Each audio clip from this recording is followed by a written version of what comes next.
la question d'examen qui a dû tomber en, 2005. Donc, je vous la laisserai après. Donc, on va continuer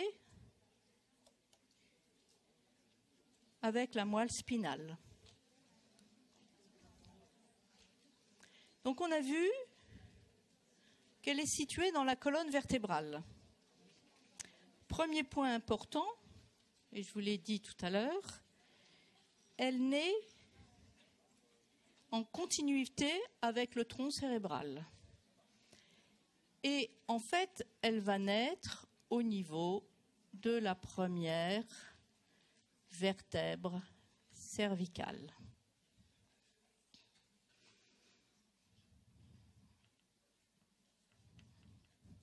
C'est-à-dire que la moelle naît au niveau de la première vertèbre cervicale.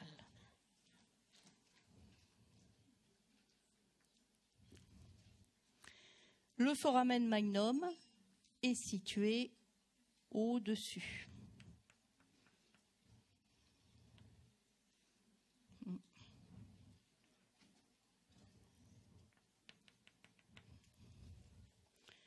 La moelle est un cordon de substance nerveuse. C'est de la substance nerveuse centrale. Elle naît au niveau de la première vertèbre cervicale. Elle va se terminer au niveau, on dit qu'elle se termine au niveau du bord supérieur de la deuxième vertèbre lombaire.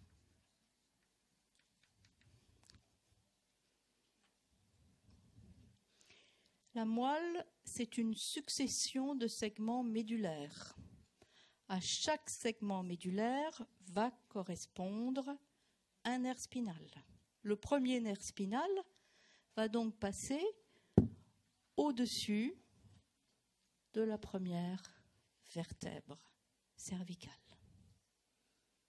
Et les nerfs cervicaux, les nerfs spino-cervicaux, sortent au-dessus de la vertèbre correspondante.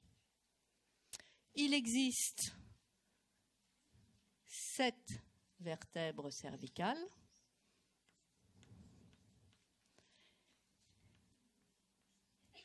Et voici la première thoracique, de telle sorte que le 8e nerf cervical sort entre la vertèbre, la 7e vertèbre cervicale et la première vertèbre thoracique.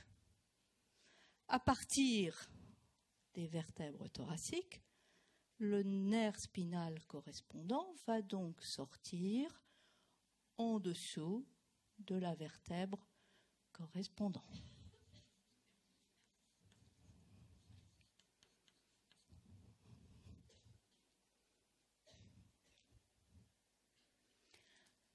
Ces nerfs spinaux cheminent dans la colonne vertébrale et on sait que, je viens de vous le dire, ce sont des segments qui se superposent de telle sorte que le dernier segment de la moelle, qui est un segment coccygien, eh bien, va avoir son nerf qui va sortir au niveau de l'orifice coccygien et donc beaucoup plus bas que la terminaison de la moelle. C'est la raison pour laquelle, tout à l'heure, je vous ai dit qu'il existait, en dessous de la terminaison de la moelle, un ensemble de racines flottant dans le cul-de-sac dural.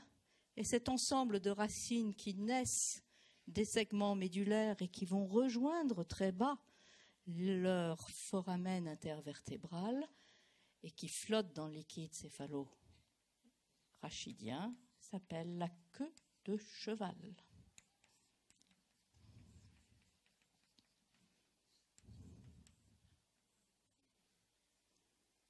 Ah, il faut que j'appuie plus profondément. L'autre particularité de la moelle, c'est sa dure-mère. Cette urmère est séparée de la paroi osseuse. Elle va descendre plus bas que la terminaison de la moelle. Et elle se continue avec un phylum. Et cette durmère forme ce que l'on appelle le cul-de-sac dural.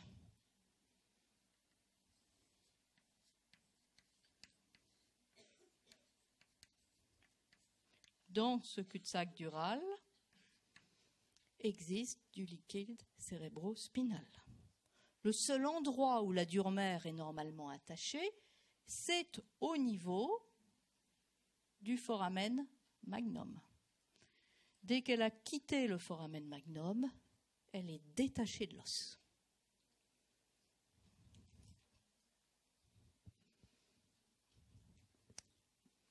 Il existe donc entre la durmère et l'os un espace qui est l'espace épidural ou péridural. Et l'autre point important, c'est que pour aller ponctionner du liquide cérébrospinal, vous allez avoir un endroit tout choisi qui est d'aller ponctionner le cul-de-sac dural en dessous, bien sûr, de la terminaison de la moelle. Donc vous allez passer entre deux vertèbres, on passe au niveau dorsal, entre les vertèbres, les troisième et quatrième vertèbres lombaires par exemple, et à ce moment-là, vous êtes en général à peu près sûr qu'il n'y a plus de moelle, et vous allez pouvoir entrer un trocar et prélever du liquide cérébrospinal et l'analyser. Si on fait maintenant une coupe, que vous connaissez aussi très bien, à un niveau par exemple thoracique de la moelle, mais en mettant en place la vertèbre, qu'est-ce que vous allez retrouver ? Eh bien, voici, je vais mettre en jaune, pardon. Voici une vertèbre thoracique. Vous savez que la vertèbre thoracique est pratiquement de même taille. D'un côté, je vais laisser le pédicule, puis je vais mettre la lame, je vais mettre l'apophyse transverse, comme ceci, et en fuite l'apophyse épineuse. Et de l'autre côté, je ne vais rien marquer, je vais laisser un espace, le foramen intervertébral. Eh bien, si on décide que c'est une vertèbre thoracique, la moelle se situe dans ce canal vertébral. En général, elle est plus proche de la paroi antérieure que de la paroi postérieure. Voici la moelle, vue en coupe. Et cette moelle, elle est entourée complètement par le cul-de-sac dural. Il existe bien un espace entre la durmère ici et l'os, qui est bien cet espace épidural. Et je vous ai dit tout à l'heure que dans cet espace épidural, il existait un certain nombre d'éléments. Il y a des éléments ligamentaires, le ligament longitudinal postérieur. Il y a surtout d'énormes plexus veineux, qu'on appelle les plexus veineux vertébraux internes, et il y a de la graisse. Pourquoi est-il important de connaître cet espace épidural ? Eh bien parce que vous faites des anesthésies, vous injectez des produits anesthésiques dans cet espace épidural, de façon à anesthésier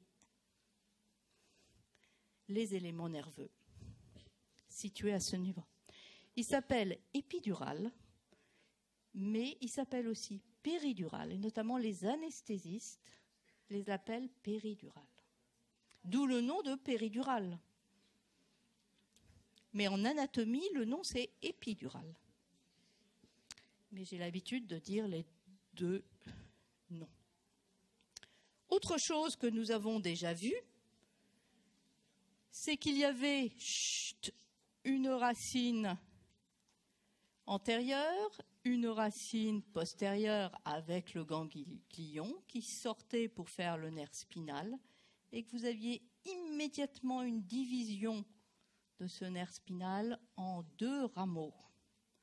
Un rameau ventral et un rameau dorsal ou postérieur. Et ça, c'est extrêmement important à mémoriser.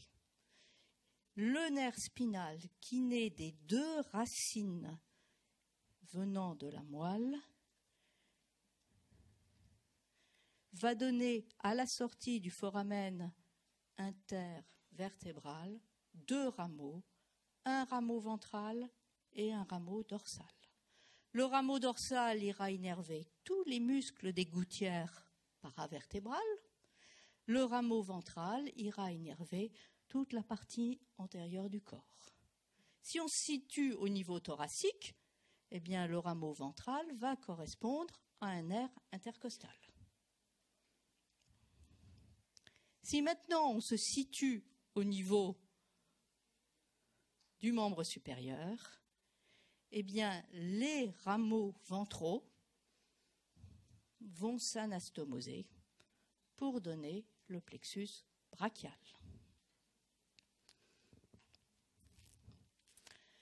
Donc, eh bien, on va le mettre en place.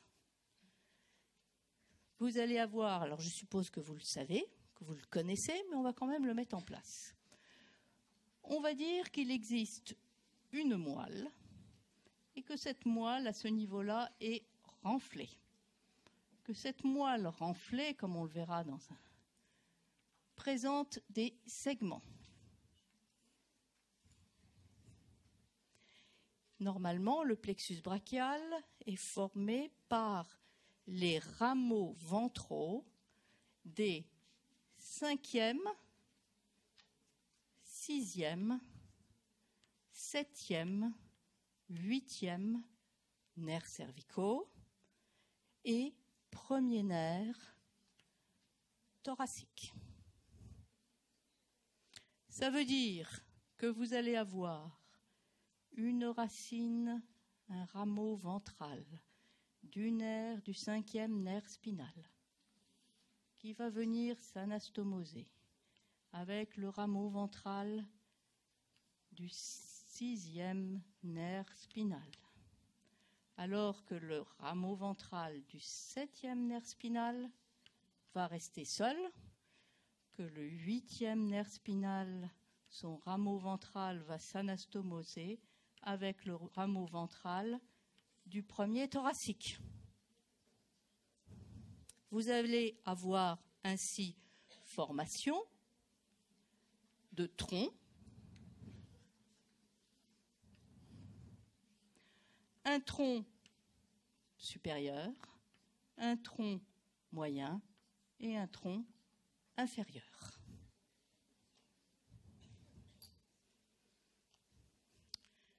Tous ces troncs vont se diviser en deux branches. Les branches postérieures de tous les troncs vont s'anastomoser et vont donner un faisceau postérieur. Et ce faisceau postérieur va lui-même donner deux nerfs. Un nerf radial et un nerf axillaire. Ces faisceaux postérieurs, ces faisceaux secondaires, que l'on dit postérieurs, et postérieurs par rapport à un élément, et un élément qui est un élément vasculaire. Et cet élément vasculaire, c'est l'artère axillaire.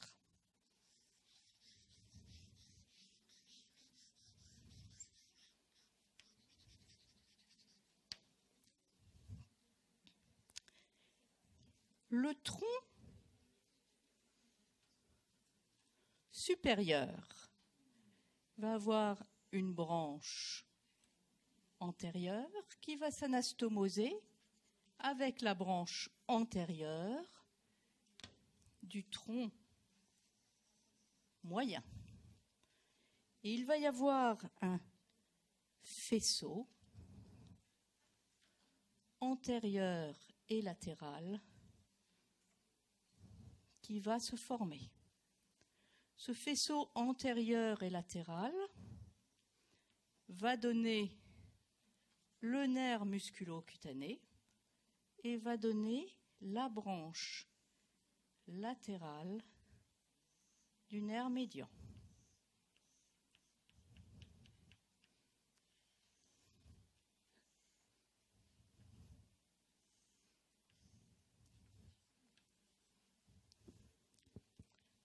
La branche antérieure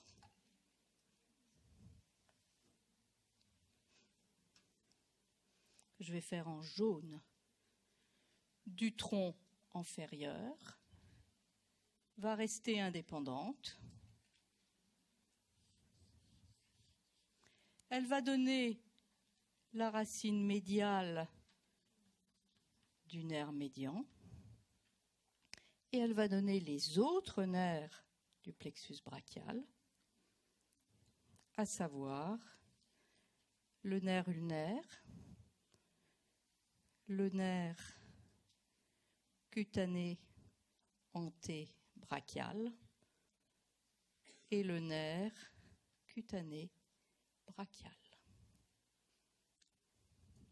Alors je vais vous entourer quand même d'un élément blanc, l'artère axillaire, pour bien marquer le rapport, comme ceci. Alors, quel est l'intérêt pour moi de mettre en place quelque chose que vous connaissez tous par cœur? Eh bien, tout simplement pour vous différencier quelque chose. Il existe un syndrome qui peut être un syndrome radiculaire.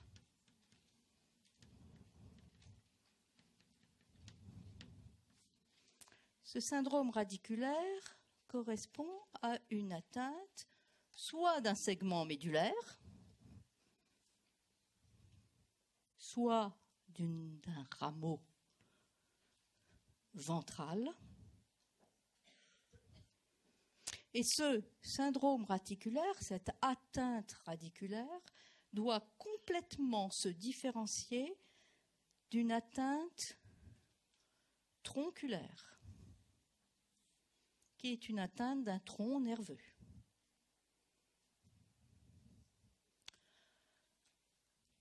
L'atteinte d'un tronc nerveux correspondra à une atteinte sur le trajet du nerf. Une atteinte radiculaire va correspondre à une atteinte au niveau médulaire et d'un segment de la moelle. Or, cette atteinte, cet segment de la moelle correspond à un territoire précis au niveau du corps.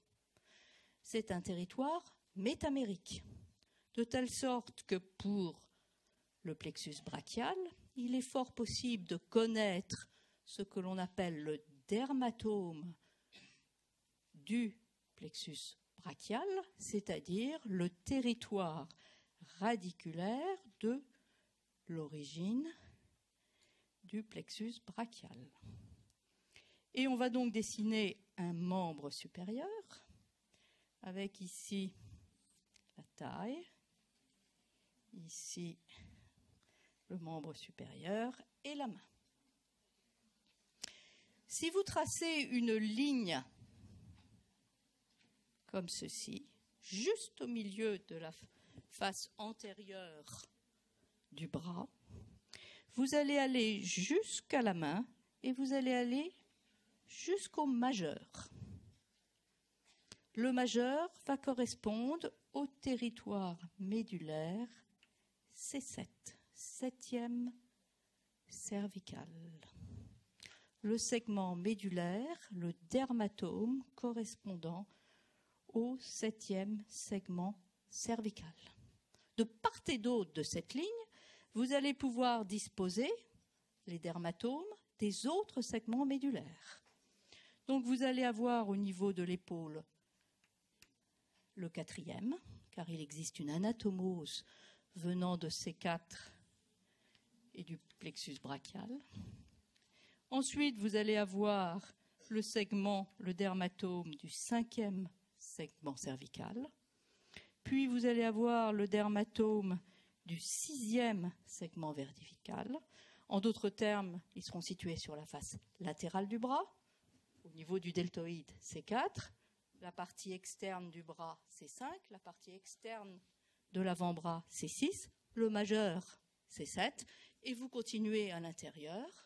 Vous aurez C8 sur la face médiale de la main.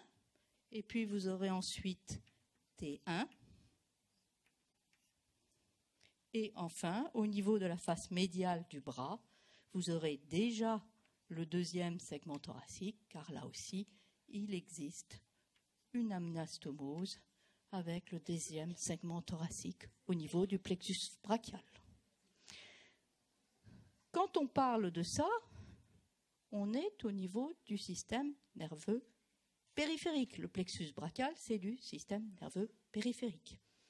Mais il naît, le plexus brachial, des rameaux ventraux des nerfs spinaux correspondant au 5e, 6e, 7e, 8e segment cervical et premier thoracique. Et ça, je crois qu'il est impératif de différencier ces deux types d'atteintes. Les atteintes radiculaires, des atteintes tronculaires. Alors, je ne vais pas vous dessiner le deuxième plexus, grand plexus du corps, qui est le plexus lombosacré, mais le même raisonnement peut se faire au niveau du plexus lombosacré.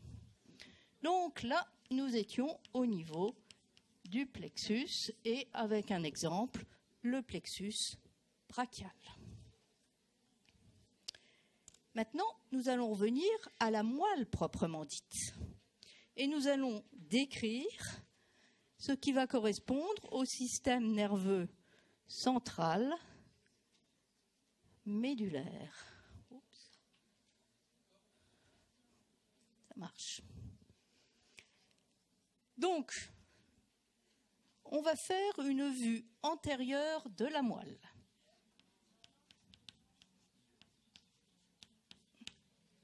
Vue antérieure de la moelle, voici la ligne médiane. Eh bien, la moelle, c'est un cordon avec un premier renflement qui va correspondre au plexus brachial, un deuxième renflement qui va correspondre au plexus lombosacré. Donc, première particularité de cette tige médulaire, c'est avoir deux renflements, un renflement cervical, un renflement lombaire, et entre les deux, une partie thoracique qui est rétrécie. Si vous regardez une moelle sur sa vue antérieure, vous allez avoir une profonde fissure médiane antérieure. Donc, une fissure médiane antérieure. Vous allez avoir de part et d'autre de cette fissure médiane un sillon collatéral antérieur. Il y en a un à droite, il y en aura un à gauche.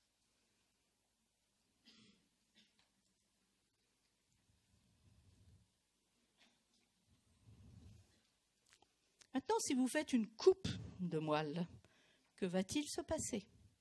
Eh bien, si vous coupez une moelle, je vais toujours faire une moelle cervicale, eh bien, et je vais toujours l'orienter en ayant la partie postérieure en haut du tableau et la partie latérale à ma droite. On va avoir, on a dit qu'on avait un profond sillon antérieure qu'on appelle la fissure médiane antérieure. On a dit que l'on avait un sillon collatéral antérieur. Eh bien, en postérieur, vous allez avoir quelque chose de très similaire. Vous allez avoir un sillon collatéral postérieur et vous allez avoir un petit sillon médian postérieur. Donc, en avant, une fissure médiane antérieure. Cette fissure médiane antérieure est très importante parce qu'elle correspond à un vaisseau, à une artère. C'est l'artère spinale antérieure. Et cette artère spinale va donner une artère qui va cheminer dans cette fissure médiane antérieure. Donc la fissure médiane antérieure est très profonde parce qu'il y a des artères dedans. C'est l'artère sulco-commissurale. Si maintenant je vous dessine la substance grise, je l'avais toujours faite en rose, je vais reprendre le rose, eh bien vous allez avoir la substance grise que l'on peut dessiner comme ceci. Et on va la décrire dans un instant.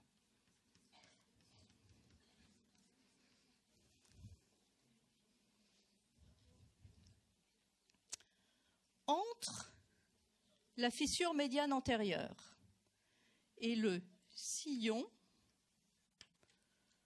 collatéral antérieur, vous avez un élément de substance blanche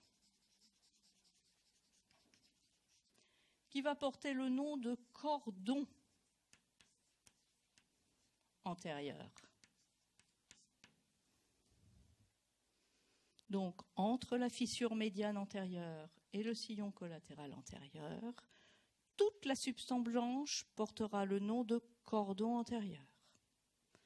Entre le sillon collatéral antérieur et le sillon collatéral postérieur, la substance blanche portera le nom de cordon latéral.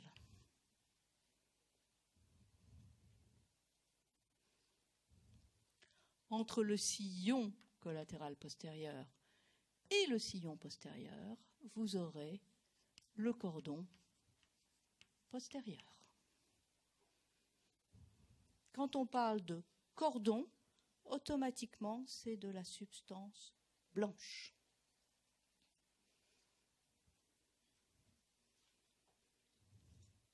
En fait, les racines que nous avons décrites précédemment naissent des sillons collatéraux.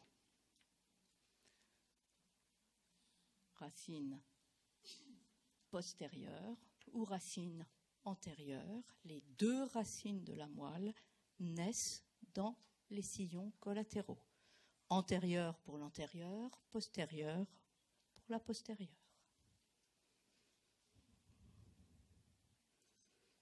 Maintenant, décrivons la substance grise. On va refaire le dessin. La substance grise, elle est centrale au niveau de la moelle. On la décrit avec des cornes, une corne postérieure et une corne antérieure. C'est de la substance grise.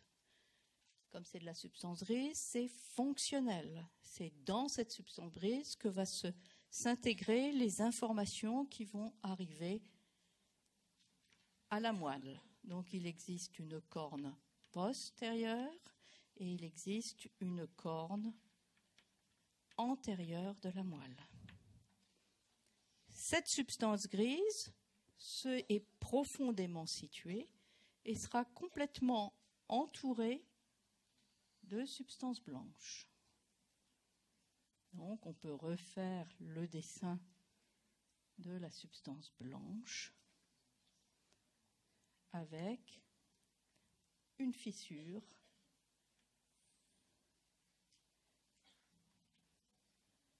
médiane antérieure extrêmement profonde.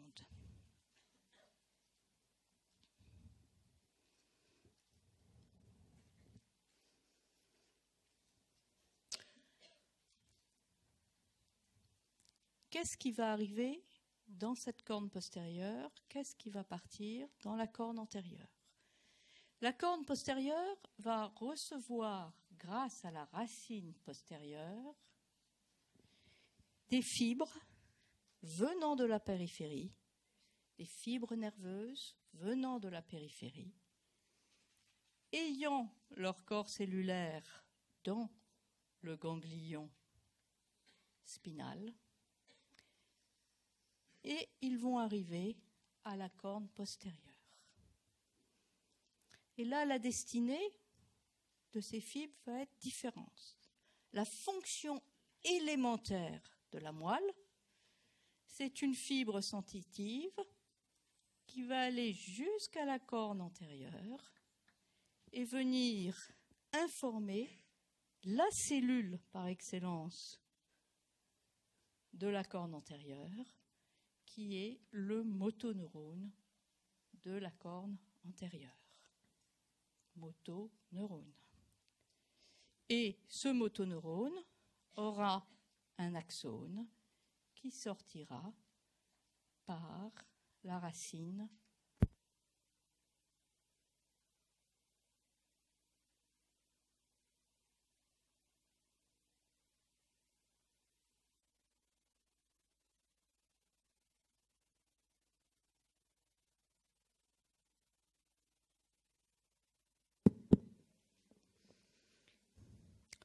Ce circuit élémentaire, segmentaire, porte le nom de réflexe.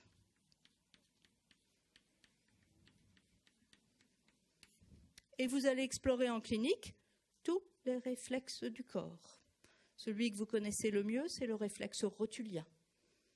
C'est un réflexe proprioceptif. Vous tapez sur le tendon rotulien et vous allez avoir une contraction du quadriceps. Ces réflexes sont toujours les mêmes. C'est une réponse automatique et par conséquent, elle sera toujours identique, sauf dans des cas, bien sûr, pathologiques. Ce réflexe,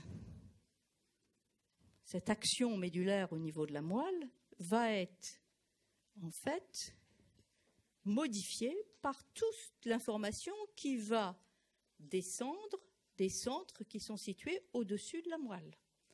De telle sorte que si on dessine encore une moelle, eh bien nous allons avoir la substance grise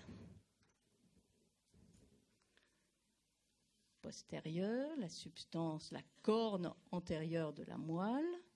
Vous allez avoir autour le cordon postérieur de la moelle, le cordon latéral, le cordon antérieur de la moelle. Vous allez avoir ce que je viens de vous décrire, une fibre nerveuse qui va aller au niveau de la corne antérieure stimuler le motoneurone. Mais vous avez dans ces cordons des fibres nerveuses qui arrivent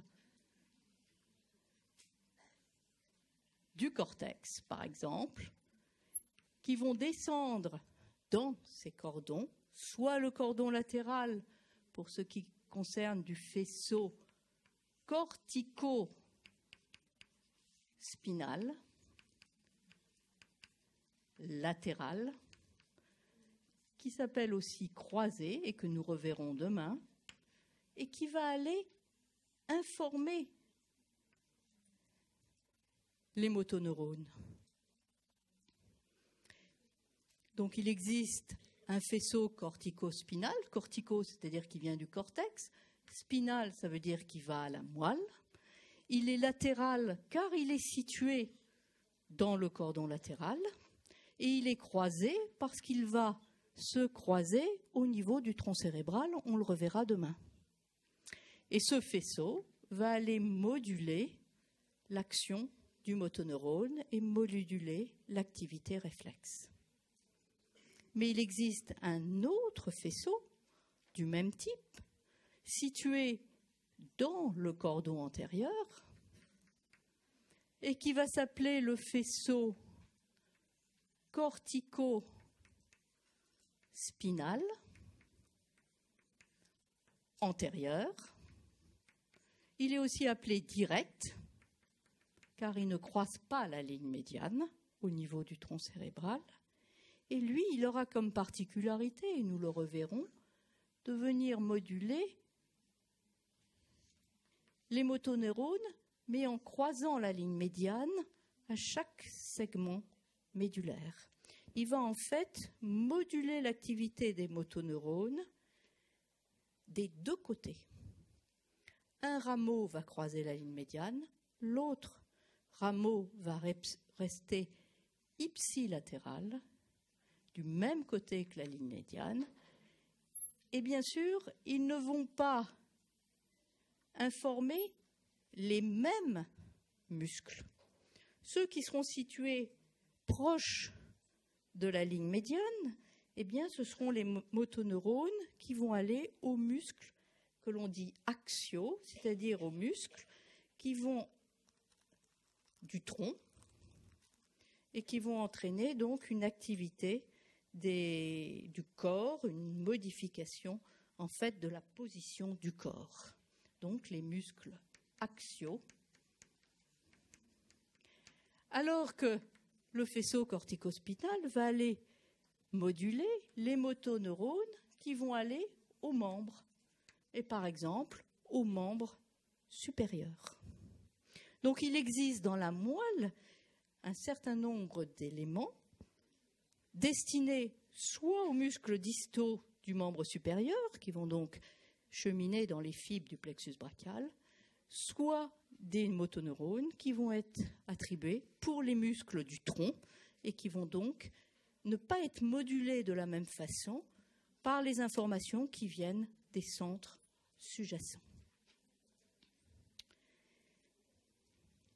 Alors ça, c'était un petit peu pour expliquer ce qui se passe au niveau de la corne antérieure. La corne antérieure, elle est donc motrice.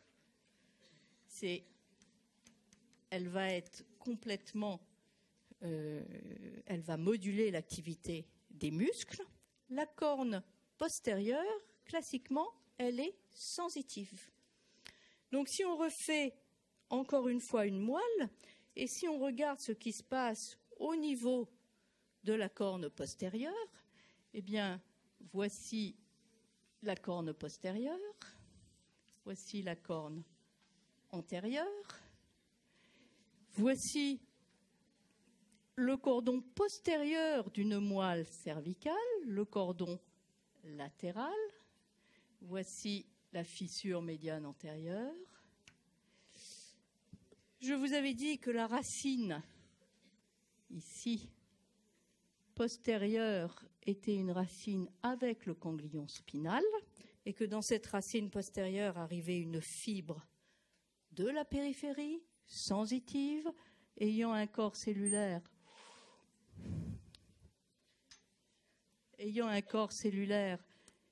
situé dans le ganglion spinal et un récepteur en périphérie. Quelle est la destinée de l'information de cette fibre ? Eh bien, nous verrons que cette destinée peut être variable. La première destinée, je viens de vous la donner, elle va à la corne antérieure. La deuxième destinée, elle s'arrête dans la corne postérieure. Et la troisième destinée, elle monte dans les cordons postérieurs. Et il existe dans ces cordons postérieurs des fibres que nous reverrons sensitives qui vont monter jusqu'au tronc cérébral. Et il existe dans ce cordon postérieur ce que l'on appelle une somatotopie, c'est-à-dire qu'il existe une représentation du corps humain. Ces fibres des cordons postérieurs qui vont cheminer dans les cordons postérieurs et véhiculer une sensibilité extrêmement fine, vont avoir une représentation du membre inférieur dans la partie la plus médiane et une représentation du membre supérieur dans la partie latérale. Entre les deux, bien sûr, vous aurez une représentation du thorax. Pour différencier ces deux types de fibres, morphologiquement, on a différencié deux faisceaux. Un faisceau interne, qu'on appelle le faisceau gracile, et un faisceau externe, qu'on appelle le faisceau cunéiforme. Et quand nous verrons le tronc cérébral demain, nous aurons besoin de différencier ce faisceau interne gracile du faisceau externe cunéiforme.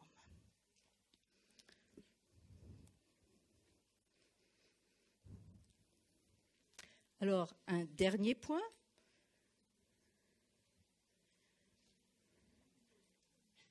Je résume. La moelle est un cordon de substance nerveuse. On peut morphologiquement lui décrire une fissure médiane antérieure, un sillon collatéral antérieur, un sillon collatéral postérieur et un sillon postérieur. Au niveau de la moelle cervicale, nous ajouterons un sillon intermédiaire. Ce sillon intermédiaire va permettre de différencier un faisceau qu'on appelle le faisceau gracile, qui représente la sensibilité des membres inférieurs, d'un faisceau cunéiforme, qui représente la sensibilité des membres supérieurs. Ces deux faisceaux, qui correspondent à des fibres qui pénètrent dans la substance de la moelle, mais ne s'arrêtent pas dans la substance nerveuse médulaire, vont monter jusqu'au tronc cérébral. Au niveau de la moelle, on décrit 3 éléments de substance blanche qu'on appellera des cordons. Entre la fissure médiane antérieure et le sillon collatéral antérieur, le cordon antérieur. Entre le sillon collatéral antérieur et le sillon collatéral postérieur, le cordon latéral ou externe. Et entre le sillon collatéral postérieur et le sillon postérieur, un cordon postérieur. Il existe en neurologie un syndrome cordonal postérieur. C'est une atteinte du cordon postérieur. Ensuite, au niveau de la substance grise de la moelle, première particularité, elle est centrale, elle est médiane, elle est à l'intérieur de la substance blanche. Elle a une forme de papillon. On lui décrit, si on est au niveau de la moelle cervicale, 2 cornes. Une corne postérieure et une corne antérieure. Quand on parle de corne, c'est automatiquement de la substance nerveuse, de la substance grise. Dans la corne antérieure, vous allez avoir des motoneurones. Ce sont des colonnes de substances nerveuses formées d'un neurone particulier qui porte le nom de motoneurone. Il y a une maladie qui correspond à l'atteinte des motoneurones. C'est la poliomyélite qui est une atteinte du motoneurone.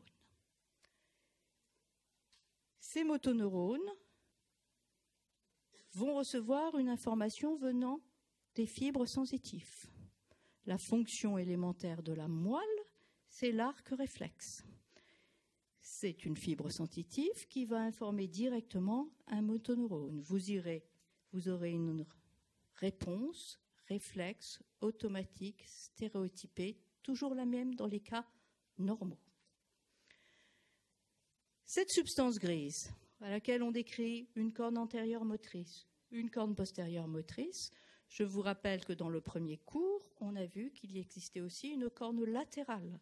et que la corne latérale, qui était uniquement retrouvée au niveau de la moelle thoracique, était une corne latérale sympathique, les centres sympathiques de la moelle. Pour terminer, et ce sera la dernière chose que l'on verra, quelqu'un du nom de Rexed a divisé la substance grise de la moelle en différentes parties.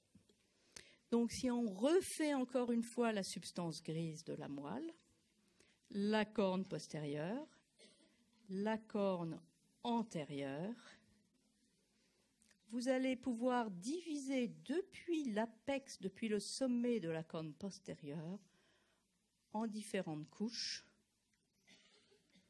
la moelle.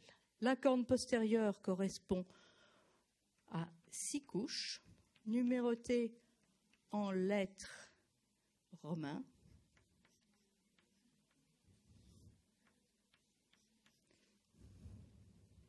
Alors que la corne antérieure est divisée en colonnes de motoneurones et que ces colonnes de motoneurones, ces noyaux de substances grises correspondant à des motoneurones, correspondent à la couche 9. Entre la couche 6 et la couche 9, vous allez avoir des couches d'interneurones que l'on qualifie de couches 7 et 8 et qui correspondront à des interneurones venant moduler l'activité des motoneurones. Il existe au niveau de cette corne antérieure une différence entre les muscles distaux qui seront latéraux et les muscles axiaux qui seront médiaux. Et à chacun d'entre eux va correspondre une couche d'interneurones. La couche 8 correspondra aux muscles axiaux, la couche 7 correspondra aux interneurones des muscles distaux.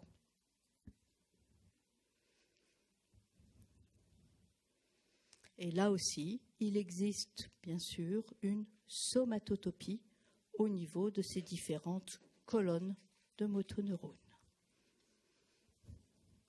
Et pour terminer, parce qu'on va s'arrêter là, souvenez-vous que l'activité de la moelle, c'est l'activité réflexe. C'est tout à fait important à connaître. Merci.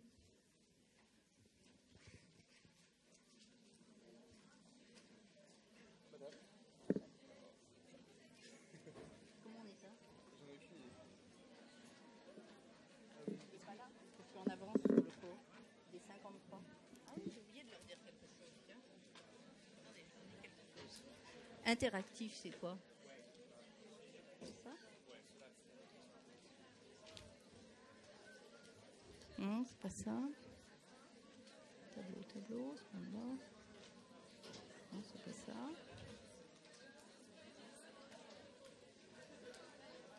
Voilà. Je vous rappelle que je vous avais mis au tableau la question d'examen qui était tombée en 2005. C'est-à-dire qu'il y a une vue de la moelle et vous allez avoir, on va vous demander de décrire les différentes structures de la moelle. Faites attention à l'orientation. Cette orientation, c'est une orientation comme en IRM. Donc la partie antérieure est située en haut. Donc vous avez une fissure ici très profonde et vous le voyez extrêmement bien. Et vous voyez très bien la substance blanche et la substance grise. La corne postérieure est donc située en bas. Donc faites attention à l'orientation de la coupe. Et si vous avez une coupe de moelle, faites attention à la fissure médiane antérieure, parfaitement reconnaissable.